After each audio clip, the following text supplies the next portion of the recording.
हम सब home makers की बहुत बड़ी विश है कि हमारा घर ऑर्गेनाइज रहे, क्लीन रहे और स्पेस सेविंग आइडियाज़ हमें मिलते रहें। आई होप इस व्लॉग में आपको तमाम स्पेस सेविंग आइडियाज़ मिलेंगे। एंड तक ज़रूर देखिएगा, व्लॉग से जुड़े रहिएगा। अस्सलाम वालेकुम everyone, welcome back to Salshi's life. I hope आप सब ठीक ठाक होंगे, मैं भी बिल्कुल ठीक हूँ। बहुत ही बेहतरीन आइडियाज़ के साथ एक और व्लॉग लेके आई हूँ। हम लोग जब अपनी वार्डरोब्स ऑर्गेनाइज़ करते हैं ना, तो उसमें कपड़े तो बहुत अच्छे से हम लोग हैंग कर देते हैं। हम लोग अपनी बड़ी-बड़ी शॉल्स भी हैंग कर देते हैं। लेकिन असल इरिटेशन हमें क्या होती है, इंस्टॉलर्स को देख के। बहुत इरिटेशन होती है जब ये आपकी पुटिंग में आगे ही पड़े हुए होते हैं। जब आप कुछ निकालना चाहते हैं, तो ये धड़ाम से नीचे गिर जाते हैं। इनकी तह बार-बार ख़राब हो जाती है। सच में मुझे तो बहुत इरिटेशन होती है। बहुत ही इजी मेथड है। अगर आपके पास वो हैंगर नहीं है जिसमें बहुत सारे स्टॉलर्स हैंग हो जाते हैं, तो कोई परेशानी की बात नहीं है। आप ये वाली थिन बास्केट्स लेके आइए। बहुत ही स्पेस सेविंग बास्केट्स हैं ये। इनकी डेप्थ बहुत अच्छी है और मज़े की बात कि ये कम जगह लेती हैं। चाहे किचन की कैबिनेट्स में इनको आप ऑर्गेनाइज़ करके रखो, बच्चों की स्टेशनरी इनमें रखो, या आप अपने स्टॉलर्स इनमें फ़ोल्ड करके रखो। आराम से सारे स्टॉलर्स इसमें आ सकते हैं और वार्डरोब में रखते वक्त भी ये ज़्यादा स्पेस नहीं लेती हैं। तो सबसे ज़्यादा प्रॉब्लम हमें इन छोटी-छोटी चीज़ों को अरेंज करने से होती है। बड़ी-बड़ी चीज़ें तो हम एक साइड पे कर देते हैं, लेकिन ये छोटी चीज़ें जब आप अपनी अलमारी खोलते हैं, सामने दिखती हैं, तो बहुत उलझन होती है। सो मैंने भी सोचा कि मेरे पास ये दोनों बास्केट्स स्पेयर पड़ी हुई थी, किसी काम में नहीं आ रही थी, तो क्यों ना अबाया पे पहनने वाले ये स्टॉलर्स सारे फ़ोल्ड करके इनमें रखती जाऊँ। स्पेस भी बच जाएगी, चीज़ें भी बहुत अच्छे से ऑर्गेनाइज़ हो जाएँगी और सच में चीज़ें ऑर्गेनाइज़ होती हैं, इन बास्केट्स में बहुत सिमट जाती हैं आपकी चीज़ें। तो यहाँ दोनों बास्केट्स को मैंने कर दिया था ऑर्गेनाइज़ और आराम से ये वार्डरोब में अब आ जाएँगी। टिप नंबर 2, हम कपड़े अपने हैंग कर देते हैं, फ़ोल्ड कर देते हैं, लेकिन अक्सर आपने नोटिस किया है कि वो दुपट्टे जिनकी शर्ट्स या तो पुरानी हो गई हैं, हम दे दिला चुके हैं, या वो दुपट्टे जिनकी शर्ट्स अभी लेने वाली हैं, हैंगर्स में लटकते जाते हैं और स्पेस को लिए जाते हैं कबर्ड्स में। बहुत इरिटेशन होती है इन दुपट्टों को भी देख के। शिफॉन जॉर्जेट के हैं तो और ज़्यादा प्रॉब्लम होती है, क्योंकि वो तो तय होते ही नहीं हैं, स्लिप कर जाते हैं बार बार। तो मेरे पास भी बहुत सारे दुपट्टे यहाँ पे इकट्ठे हो गए थे और मुझे इनके लिए इतना बेहतरीन ऑर्गेनाइज़र मिला है, वो भी बहुत ही चीप प्राइस में। $1 मेरा चक्कर लगना हुआ तो मैंने देखा वहाँ पे ये वाले हैंगर्स आए हुए थे। दो हैंगर्स आपको मिल रहे हैं 275 में।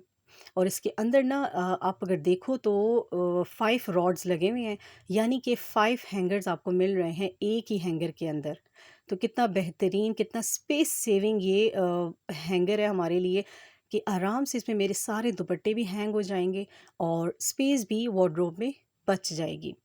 तो यहाँ बारी-बारी इन तमाम दुपट्टों को मैं लटकाती हूँ इस हैंगर के अंदर और बताती हूँ आपको कि कितने अच्छे तरीके से ये सिमट गए थे। मेरी तरह जो बहनें हमेशा ऑर्गेनाइज़ेशन की टेंशन में रहती हैं ना, तो वो ऐसे ऑर्गेनाइज़र्स की तलाश में भी रहती होंगी, जो कि स्पेस भी कम लें और हर चीज़ को ऑर्गेनाइज़ भी कर दें। और सबसे बड़ी बात कि चीप प्राइस में हमें अच्छी चीज़ मिल जाए। ज़रूरी नहीं है कि आप मारे-मारे फिरते रहें मार्केट में और बहुत ही महँगे ऑर्गेनाइज़र्स ढूँढते रहें या ऑनलाइन ऐसी शॉपिंग करते रहें। आप लोग देखते हैं कि मेरी ऑनलाइन शॉपिंग होती ही नहीं है। बहुत कम कोई ऐसा अच्छा ऑर्गेनाइज़र मुझे अगर मिलता है तो मैं बाय कर लेती हूँ। लेकिन ऐसी सस्ती चीज़ें मार्केट में जब अवेलेबल हैं, तो हमें क्या ज़रूरत है महँगी चीज़ें ख़रीदने की। तो यहाँ इस हैंगर में मेरे ये दुपट्टे आ गए थे। अभी तो मैंने 1-1 करके डाले थे। इसके साथ-साथ मैं अब इनको डबल करती जाऊँगी, यानी कि जो और भी दुपट्टे एक्स्ट्रा मुझे याद आए ना कि यहाँ-वहाँ पड़े हुए हैं, तो वो भी मैं इसमें तय करके हैंग करती जाऊँगी। तो 2-2 करके, और शिफ़ॉन तो बहुत ही कम स्पेस लेता है। आप 3-3 करके भी इन पे हैंग कर सकते हो, कोई वेट ही इसका नहीं होता। तो फ़िलहाल मैंने डबल-डबल करके इसमें हैंग कर दिए थे और बहुत अच्छे से मेरे सारे दुपट्टे इस हैंगर में सिमट गए थे। 3 हैंगर्स अभी मेरे पास बाकी बचे हुए थे। तो कितने बेस्ट हैं ये, कम प्राइस में कितनी अच्छी आपको एक चीज़ मिल गई है। अच्छा, दुपट्टों के अलावा मुझे आइडिया आया कि क्यों ना बच्चों के जो बॉयज़ के नेकर्स होते हैं, बरमूडा होते हैं, जीन्स होती है, वो भी अगर इनमें हम हैंग कर दें तो कितना ही अच्छा है। क्योंकि वार्डरोब्स में ना आपके पास बहुत सारी वार्डरोब्स और कबर्ड्स नहीं हैं, तो उनमें बॉक्सेस रखना भी ना बहुत ही उलझन होती है। मतलब बॉक्सेस में चीज़ें रख के उनके नीचे, कपड़ों के नीचे बॉक्सेस रखने से लगता है बहुत स्पेस उन्होंने ले ली है। तो जो हैंगर मेरे पास बच गया था, उसमें मैंने बच्चे के बरमूडा हैंग कर दिए। अच्छा, इसमें मैंने एक-एक रॉड छोड़ के हैंग किया था, क्योंकि बरमूडा की जो क्वालिटी थी ना काफ़ी थिक थी। तो इसलिए मैंने इसमें एक-एक हैंगर छोड़ के इनको हैंग किया है और आराम से ये भी महत की अलमारी में हैंग हो जाएगा। तो कोई स्पेस इसने भी नहीं ली, बरमूदा उसके हैंग हो गए आराम से, विज़िबल भी हैं। वॉशरूम की ऑर्गेनाइज़ेशन भी मेरे लिए बहुत इम्पॉर्टेंट है। मुझे यहाँ-वहाँ स्लैब पे पड़ी हुई चीज़ों से बहुत उलझन होती है। अच्छा 3-4 साल पहले स्टिकर्स का ट्रेंड नहीं था। हम आराम से कीलें ही ठोकते थे और उसमें ही सारे ऑर्गेनाइज़र हैंग करते थे। लेकिन अब जो ऑर्गेनाइज़र्स आ रहे हैं उनके साथ स्टिकर्स लगे हुए हैं और इतने अच्छे वो स्टिकर्स हैं कि वो लोड भी बर्दाश्त कर लेते हैं। चीज़ आराम से उन ऑर्गेनाइज़र्स में रहती है, ऑर्गेनाइज़र गिरता भी नहीं है और स्टिकर छूटता भी नहीं है दीवार से। अब अभी मैंने फ़िलहाल एक ही लगाया था यहाँ पे। इस तरह की 3 बास्केट्स मैं लाई हूँ, मीन्स के ऑर्गेनाइज़र लाई हूँ और वन बाय वन करके उनको लगा रही हूँ। अभी एक ही लगाया था, तो बहुत मुझे अच्छा लगा। ट्विंकल रेज़र्स हों, जिसे आईब्रो रेज़र भी कहा जाता है या आपके हस्बैंड के शेविंग रेज़र्स हों, इनको भी ऑर्गेनाइज़ करके रखना बहुत ज़रूरी है। बड़ा बेस्ट एक चीप प्राइस में अगेन मुझे ऑर्गेनाइज़र मिला है, जिसमें सारे ये आईब्रो रेज़र्स एंड मेरे हस्बैंड के शेविंग रेज़र्स वगैरह आ जाते हैं। पेडिक्योर से रिलेटेड मेरा एक ब्रश इसमें आ जाता है और भी काफ़ी सारी चीज़ें इसमें आ सकती हैं। लेकिन इन चीज़ों को समेट के रखना भी ना वॉशरूम में बहुत ज़रूरी है।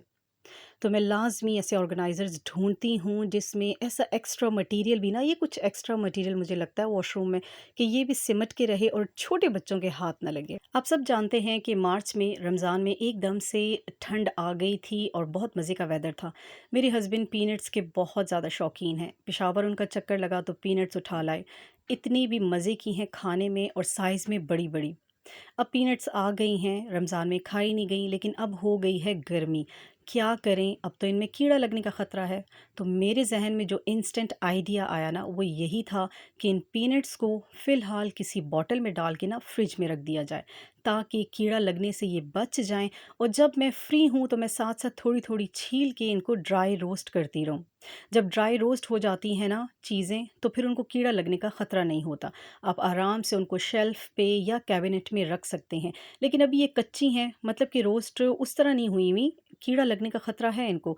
तो इंस्टेंटली बेहतरीन तरीका है कि बॉटल में रखें और फ्रिज के डोर में रख दें। बॉटल ऐसी होनी चाहिए जो फ्रिज के डोर में आ जाए।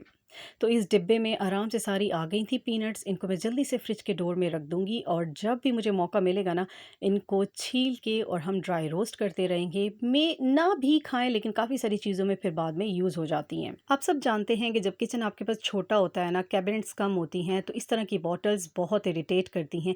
इनकी कहीं जगह ही नहीं बनती। शेल्फ़ पे रखें तो बुरी लग रही होती हैं, फ्रिज में इनकी कोई जगह नहीं है, कैबिनेट्स में भी ये नहीं आ सकती। कहीं भी फ्रंट पे खड़ा करेंगे तो इनके पीछे जो यूज़ होने वाली चीज़ें हैं ना, उनको निकालने में बहुत दिक्कत होती है। मेरा ये प्रॉब्लम सॉल्व हो गया इस ट्रॉली को यूज़ करने से।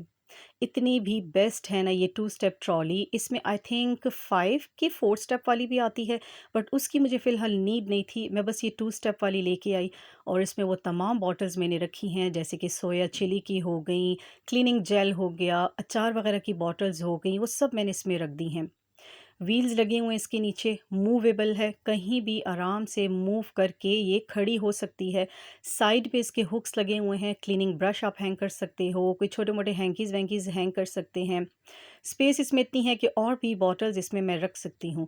तो इस ट्रॉली से मेरा ये प्रॉब्लम सॉल्व हो गया है। मेरी कैबिनेट्स और शेल्फ़ और ज़्यादा ऑर्गनाइज़ और क्लीन लगने लगी हैं और इसमें वो सारी बॉटल्स आ गई हैं जो उलझन देती थी मुझे शेल्फ़ पे पड़ी हुई। सो इस तरह की चीज़ें ना बहुत बेस्ट रहती हैं आपके किचन के लिए। अच्छा, होम मेकिंग को स्ट्रेस फ्री बनाने के लिए ना सदियों से चले आए हुए कुछ टिप्स और ट्रिक्स आपको यूज़ करनी ही पड़ती हैं। मुझे बहुत उलझन होती है जब कुकिंग में हद से ज़्यादा टाइम लग जाता है। मेरे लिए ये टाइम ज़रूरी है कि मैं कहीं और स्पेंड करूं, बजाय इसके कि उस टाइम में अदरक लहसुन छील के उनको कूट रही हूँ या मैं बहुत सारी प्याज छील रही हूँ।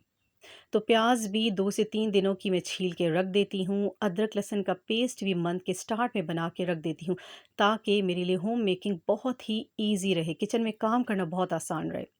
ग्रीन चिलीज़ का पेस्ट भी अब तो मैं बना के रखने लगी हूँ और इसी तरह कश्मीरी मिर्च जो होती है रेड वाली, उसका पेस्ट भी बना के रख देती हूँ। तो यहाँ पे लहसुन की 2-2 बॉटल्स पेस्ट बने पड़े हैं। बॉटल का साइज़ बहुत छोटा है, आपको बड़ा लग रहा होगा कैमरे में, लेकिन इनका साइज़ बहुत छोटा है। तो 1 केजी लहसुन, अदरक आता है, दोनों का पेस्ट बना के मैं रख देती हूँ और प्याज़ को भी छील के सेव कर लेती हूँ। कुकिंग बहुत ईज़ी हो जाती है। तो ये जो पुरानी टिप्स हैं ना, उनको हमें फ़ॉलो करना पड़ता है। आटे का बॉक्स था, इसको मैं चेंज करना चाह रही थी, इसीलिए इसको मैंने वॉश भी नहीं किया था बड़े दिनों से। इसके बॉक्स में भी क्रैक लग गया था और इसके ढक्कन में भी क्रैक लग गया था।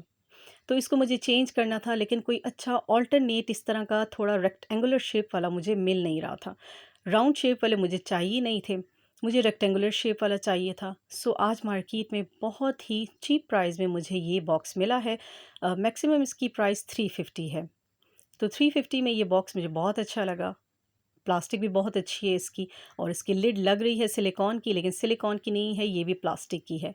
किचन की क्लीनिंग और ऑर्गेनाइजेशन में आपकी ईच एंड एवरीथिंग मैटर करती है। आटे का डिब्बा हो, आटे की बकेट हो, कोई भी चीज़ हो, लेकिन मैटर करती है कि आपने उसको भी क्लीन करना है और उसका भी ध्यान करना है कि कहीं से टूट गया है तो फ़ौरन उसको चेंज कर लें। वैसे टूटे हुए या क्रैक लगे हुए बर्तन तो वैसे भी नेगेटिव पावर्स को अट्रैक्ट करते हैं, फ़ौरन चेंज कर लिया करें इनको। तो यहाँ जैसे ही इसके ढक्कन में क्रैक लगा ना, मैंने इसको चेंज कर दिया। वैसे भी इससे थोड़ा-सा मेरा दिल बुरा हो गया था, मेरा दिल नहीं करता था इस बॉक्स को वॉश करने का। तो ये एक बहुत ही चीप प्राइस में अच्छा बॉक्स मुझे मिल गया है और इसको जल्दी से मैंने वॉश करके इसमें आटा डाल भी दिया था। तो ऐसी छोटी-छोटी चीज़ें भी ना बड़ा ही फ्रेश मूड और प्लेज़ेंट एहसास आपको दिलाती हैं, किचन में, घर में, हर जगह। एक बहुत ही प्यारी टिप देना चाहूँगी अपनी उन तमाम बच्चियों को जिनको गर्मी स्टार्ट होते ही ना एक्ने का इशू स्टार्ट हो जाता है, बल्कि कुछ ख़वातीन को भी ऑयली स्किन का जो अक्सर रिएक्शंस होते हैं ना, वो स्टार्ट हो जाते हैं गर्मी में।